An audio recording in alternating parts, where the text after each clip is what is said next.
Hey guys, so I got the exhaust finished up on the first gen, or finished up for now. I'm going to change it up a little bit, but I just took it for the first drive with the compounds on it, and got the air filter and stuff on it. And holy Jesus, she works pretty good, boys.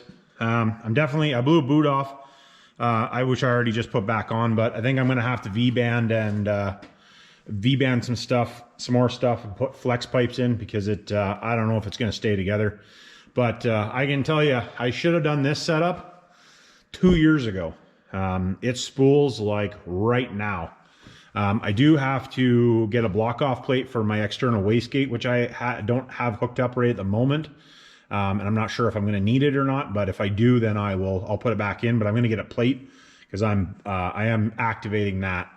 But holy, she definitely turns on now, so that's good. I just went for a quick little spin, and it spins.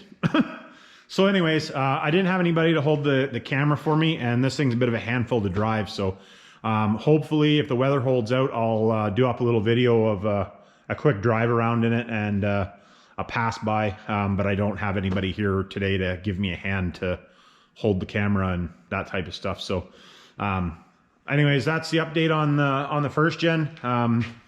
I will hopefully get back to you guys with another update or a drive video this week. All right, take it easy, guys. Thanks.